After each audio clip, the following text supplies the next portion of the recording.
నమస్కారం, నేను మీ డాక్టర్ రమావతారి, తెలంగాణ భూగర్భ జల శాఖలో రిజిస్టర్డ్ హైడ్రోజియాలజిస్ట్గా పనిచేస్తూ ఉన్నానండి. ఈరోజు కామారెడ్డి జిల్లాకైతే సర్వేకి రావడం జరిగింది. కామారెడ్డి జిల్లా పక్కన నా మిత్రుడైనటువంటి ఎఫ్ఆర్ఓ అంటే ఫారెస్ట్ రేంజ్ ఆఫీసర్ వడ్ల రమేష్ గారి పొలంకైతే సర్వేకు రావటం జరిగిందండి. సర్వేలో భాగంగా కొంతమంది రైతులు నా దగ్గరికి వచ్చి, సార్ మీరు జియాలజికల్ ప్రకారంగా వెళ్తున్నారు కదా, మీరు ఇచ్చే పాయింట్ గ్యారెంటీ అని చెప్పేసి అడుగుతూ ఉన్నారండి. అయితే జియాలజిస్టులు అనే వాళ్ళు శాస్త్రీయ పద్ధతి ప్రకారంగా వెళ్తారండి. అంటే సైంటిఫికల్గా వెళ్తారు కాబట్టి ఇక్కడ ఉండే local geological condition, local hydrological condition, local lithological condition, ఇక్కడ గ్రౌండ్ వాటర్ ఫీజిబిలిటీ ఉంటేనే పాయింట్ ఇస్తారండి. పాయింట్ ఇచ్చారని అంటే మ్యాక్సిమం 90% సక్సెస్ అయ్యే దిశగా అయితే ప్రయత్నం చేస్తారండి.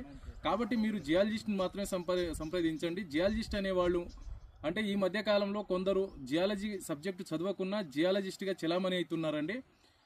వారి పట్ల